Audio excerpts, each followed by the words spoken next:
First हम admin side को देख लेते हैं।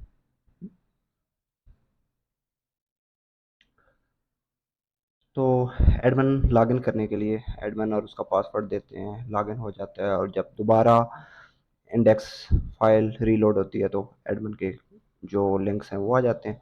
यूज़र टेबल पे क्लिक करने से यूज़र्स का डाटा शो होता है। ठीक है, यहाँ पे आपको एक टेबल के अंदर यूज़र्स का डाटा नज़र आ रहा है, उसके सामने एडिट का बटन है जहाँ से यूज़र को एडिट किया जा सकता है। ठीक है, और डिलीट किया जा सकता है किसी यूज़र का अकाउंट, उसको एडमिन बनाया जा सकता है। ठीक है, एडमिन उससे वो उसकी, अभी आप अगर देखें यूज़र टाइप में तो यूज़र टाइप ज़ीरो हो चुकी है, जिससे ये एडमिन एक्ट कर सकता है। अभी इसको रिमूव कर सकते हैं आप, और इसी तरह एक नया यूज़र ऐड कर सकते हैं आप, और सेव पे क्लिक करें तो नया यूज़र ऐड हो जाएगा।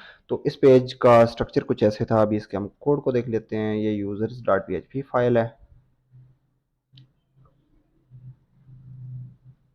इन चीज़ों को मैं दोबारा एक्सप्लेन नहीं करूंगा कि हमने ये डेटाबेस को इंक्लूड किया हुआ है, लिंक्स को किया हुआ है, नेविगेशन बार को किया हुआ है, वगैरह वगैरह। ठीक है, उसके हमने बाद हमने यूज़र और मैंने यूज़र लिखा हुआ है ये। ठीक है, उसके नीचे हमने एक ये बटन बनाया है ऐड न्यू यूज़र। ठीक है, तो ये फैंसी बॉक्स है, इस पर क्लिक करने से फैंसी बॉक्स ओपन होता है, और फैंसी बॉक्स के अंदर फाइल कौन सी ओपन होती है, edit user dot P H P. ठीक है, तो edit user dot P H P की फ़ाइल ये है। ठीक है, इसको हम बाद में देखते हैं, और हमने लिखा है ऐड न्यू यूज़र, और इसके साथ फा प्लस फॉन्ट आसम का हमने बनाया है। ठीक है, तो ये प्लस का आइकन आ रहा है। ठीक है, इसी तरह बटन्स को हम बाद में देखते हैं, पहले स्ट्रक्चर को देख लें। ठीक है, ये ना भी हो तो चल जाएगा। ठीक है, इसकी ज़रूरत नहीं थी वैसे। अच्छा, select from user, user table में से सिलेक्ट करते हैं वेयर यूज़र आई, हाँ इसका ज़रूरी था ये। हम देखते हैं, हम सबसे पहले ये कह रहे हैं कि जो लॉगिन है एडमिन उसकी आईडी हम इसके अंदर सेव कर लेते हैं। ठीक है, और select all from users where user ID not equal to this. ठीक है, तो इससे क्या होगा कि जो यूज़र लॉगिन है, जो एडमिन लॉगिन है, उसको अपना डाटा यहाँ नज़र नहीं आता, उसके अलावा सब यूज़र्स का डाटा नज़र आ जाएगा। ठीक है, किसी को एडमिन बनाया हुआ है, ज़ीरो टाइप है उसकी, वो भी नज़र आएगा, वन टाइप वाले भी सब नज़र आ जाएंगे, सिर्फ अपना प्रोफाइल यहाँ पे नज़र नहीं आएगा। ठीक है, उसके बाद हम क्या करते हैं, टेबल हमने बनाया है। ठीक है, टेबल में ये टेबल के हेडर हैं, उसके नीचे वाइल लूप लगाई है हमने, और वाइल लूप को हमने ये रो पास की है जो रिजल्ट की है। ठीक है, फेच पूरी रे फेच कर लेते हैं रिजल्ट की, और इसको रो वेरिएबल पास करते हैं, और रो के नेम में जो सेव है, फिर ईमेल में, कॉन्टैक्ट में एड्रेस है। वाइल लूप है क्योंकि तो पहले पहली रो प्रिंट होती है, दूसरी तीसरी, और इस तरह जितने भी यूज़र होते हैं सब प्रिंट होते हैं। ठीक है, उसके आगे हमने बटन बनाए हैं, एक एडिट का बटन है। ठीक है, ये भी किधर जाता है, edit profile dot P H P पे। ठीक है, और ऐड का बटन भी किधर जाता है, एडिट प्रोफाइल पे। ठीक है, ये एक ही पेज पे जाते हैं। इस केस में क्या होता है कि ये एम्प्टी होता है। ठीक है, ये वैसे आ रहा है, इस केस में इसको एम्प्टी होना चाहिए। ठीक है, ये एम्प्टी होता है। वैसे डेटाबेस के ब्राउज़र में क्योंकि सेव है तो इस वजह से आ रहा है ये एडमिन। और इस पे क्लिक करें तो जिस यूज़र को एडिट करना हो उसका डाटा इसके अंदर आता है। ठीक हो गया, मतलब असद को एडिट कर रहे हैं तो इसके अंदर असद का डाटा आता है। ठीक है, दोनों एक ही फाइल पे जाते हैं। इसको देखते हैं फिर कि कैसे करता है। ठीक है, उसके बाद एक डिलीट का बटन है। ठीक है, ये manage users dot P H P पे जा रहा है, इस बटन का नाम है यूज़र डेल आईडी, और ये अपने साथ यूज़र आईडी लेके जाता है।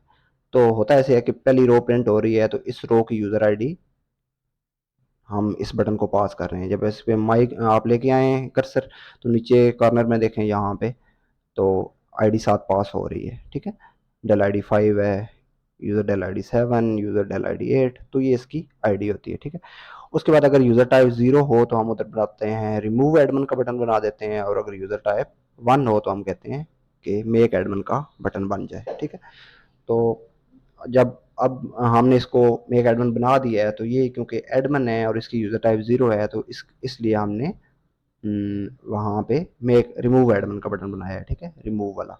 और ये एडमिन नहीं है, इसकी यूज़र टाइप 1 है, तो वहाँ हमने मेक एडमिन का बटन बनाया है। ठीक है, तो हम पहले इन तीन बटन्स को देख लेते हैं। एडमिन ये कैसे होता है। ठीक है, manage user dot P H P, remove admin ID और मेक एडमिन आईडी, और अपने साथ यूज़र आईडी लेके जा रहे हैं। ठीक है, मैनेज यूज़र्स पे देखें अगर, तो ये ऐड और एडिट के लिए, ये डिलीट के लिए।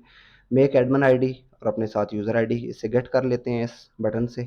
ठीक है। यूज़र आईडी वेरिएबल में हमारे पास क्या आ गया, जिसको हम एडमिन बनाना चाह रहे हैं उसकी आईडी आ गई है।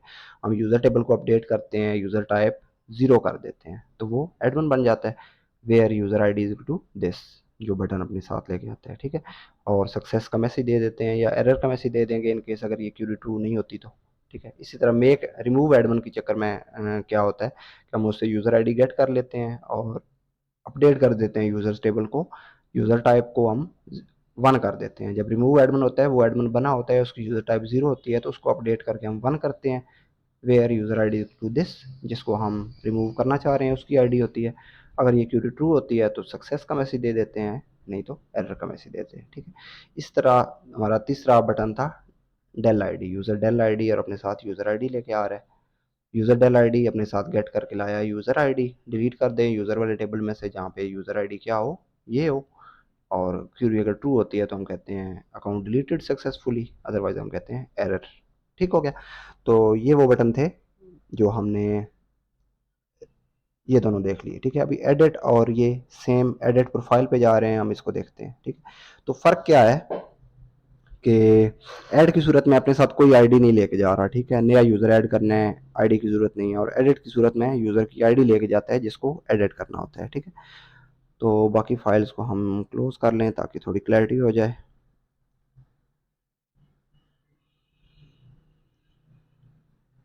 अच्छा, तो ये जाता है एडिट प्रोफाइल डॉट पी पे। ऐसे ही है, हम दोबारा देख लेते हैं। एडिट प्रोफाइल डॉट पी और यूज़र एडिट आईडी लेके जा रहे हैं अपने साथ यूज़र आईडी। एडिट प्रोफाइल को अगर हम देखें तो यहाँ पे ये वही फंक्शन है जो जावास्क्रिप्ट का जो हमने लॉगिन के केस में भी देखा, रजिस्टर के केस में भी देखा। इस पे सिर्फ हम ये देखेंगे कि ये किस पेज पे डाटा लेके जाता है, मैनेज यूज़र पे लेके जाता है, ठीक है। तो इस फॉर्म का डाटा मैनेज यूज़र पे जाता है, वहाँ पे ये अपडेट होता है और वापस यहाँ पे रिस्पॉन्स आता है, ठीक है। तो इफ़ इस set gate user edit ID, अगर एडिट आईडी बटन क्लिक हुआ है, ये एडिट वाला है, ठीक है। तो क्या करो, उससे यूज़र आईडी ले लो और यूज़र में से देख ले, जहाँ पे यूज़र आईडी ये है हमको रिज़ल्ट मिल जाता है और पूरी रो ले लेते हैं। और इस यूज़र जिसको हमने एडिट करना होता है, इसकी सारी जो इन्फॉर्मेशन है वो हम इन वेरिएबल्स में सेव कर लेते हैं, ठीक है। प्रोसेस क्या है, हमारे पास आईडी आ गई यूज़र की जिसको एडिट करना है, हम यूज़र टेबल में से उसकी आईडी के थ्रू सर्च करते हैं और रो पूरी ले लेते हैं उस यूज़र की और इन वेरिएबल्स में उसका नेम, ईमेल, कॉन्टैक्ट एड्रेस वगैरह सेव कर लेते हैं। अगर ऐड कर रहे हूँ तो क्योंकि ये कोड नहीं चलता फिर ऐड की सूरत में, ये तो एडिट की सूरत में चलता है। ऐड की सूरत में इन वेरिएबल के अंदर क्या सेव होता है, एम्प्टी होते हैं, ठीक है। तो नीचे हमने जो फॉर्म बनाया है रजिस्टर की तरह का ही फॉर्म है, इसमें भी देख लें रजिस्टर की तरह ही इनपुट फील्ड्स हैं। हर इनपुट फील्ड को हमने वैल्यू दी हुई है लॉगिन आईडी की जिस तरह, और इस तरह ईमेल की वैल्यू दी हुई है। तो वैल्यू का क्या मतलब है कि इन केस अगर नया रजिस्टर कर रहे हैं हम यूज़र को या नया यूज़र ऐड कर रहे हैं तो ये वाली वैल्यू उसको पास कर रहे हैं, एम्प्टी है, ठीक है। और अगर एडिट हो रहा है यूज़र तो हम उसको ये वाली वैल्यू पास कर रहे हैं जिसमें उसकी ईमेल, कॉन्टैक्ट एड्रेस सेव होता है। तो इसलिए कि जब किसी को एडिट करते हैं तो यहाँ पे जब वैल्यू वो पास होती है तो उसमें उसका एड्रेस होता है, उसका नेम होता है। तो हम इसको यहाँ से देख सकते हैं कि हमने जो भी चेंजेस करनी हो उसके बाद हम इसको अपडेट करते हैं, ठीक है। तो इस फॉर्म में हमारे पास वैल्यूज़ आ गई। उसके बाद अगर एडिट आईडी का बटन क्लिक हुआ है तो उधर अपडेट का बटन बनता है और अदरवाइज सेव का बटन बनता है, ठीक है। एडिट की सूरत में यहाँ पे अपडेट का बटन है कि हम इस प्रोफाइल को अपडेट करना चाह रहे हैं, और ऐड की सूरत में यहाँ पे सेव का बटन है, ठीक है, कि नया सेव हो रहा है ये, ठीक हो गया। और उसके बाद ये फॉर्म जब सबमिट होगा, ऑब्वियसली ये सबमिट है या ये भी सबमिट बटन, जो बटन बनेगा वो सबमिट होगा तो इस फॉर्म का डाटा जाएगा मैनेज यूज़र्स पे, ठीक है। मैनेज यूज़र्स पे देखें तो हम इस फाइल को पहले देख चुके थे, ठीक है। नीचे से हमने देखा है कि कैसे एडमिन बनाते हैं, कैसे डिलीट करते हैं, ये ऊपर वाला पोर्शन रहता है। यूज़र ऐड आईडी का बटन अगर क्लिक हुआ है, ये देख लें कि यूज़र ऐड आईडी जो यूज़र को सेव करने के लिए है और एडिट आईडी अपडेट करने के लिए है, ठीक है। ऐड आईडी का बटन क्लिक हुआ है तो उस फॉर्म से सब वैल्यूज़ ले ली हमने। किस फॉर्म से ली, इस फॉर्म से वैल्यूज़ ले ली। जब सेव करते हैं तो सारी वैल्यूज़ हमारे पास आ गई, वेरिएबल में सेव की। इसी तरह हम चेक कर रहे हैं कि ये लॉगिन आईडी पहले से मौजूद है या नहीं है और इंसर्ट कर देते हैं यूज़र वाले टेबल में। और सक्सेस या एरर का मैसेज देते हैं।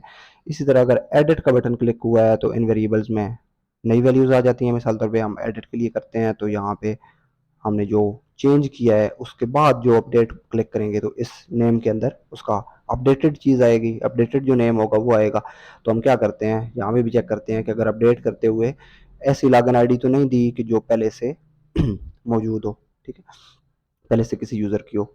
इस यूज़र के अलावा जो करंट यूज़र लॉगिन हो रहा है ये अपनी आईडी सेम दोबारा कर सकता है, लेकिन वैसे नहीं होनी चाहिए कि एक मिसाल तौर पे हम यहाँ पे इसको नहीं सेव करते, यहाँ पे ये हमज़ा है तो ये हमज़ा दोबारा अपनी हमज़ा कर सकता है, ठीक है। लेकिन अगर अली ये अपनी हमज़ा करना चाहे, असद अली अपनी आईडी हमज़ा करे तो इसको नहीं होना चाहिए, क्योंकि हमज़ा तो पहले से रजिस्टर है, तो ये कहता है ऑलरेडी एग्जिस्ट करती है, ठीक है।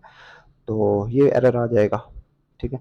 नहीं तो अपडेट कर देंगे, अगर ये एरर नहीं है तो अपडेट कर देते हैं यूज़र टेबल को, जो भी नई वैल्यूज़ हमने जो चेंजेस की होती हैं उस फॉर्म में वो डेटाबेस में स्टोर करते हैं, सक्सेस या एरर का मैसेज दे देते हैं, ठीक है। तो ये हमारी थी यूज़र्स फाइल। इसके बाद हम आगे चलते हैं, कैटेगरीज़ को देखेंगे।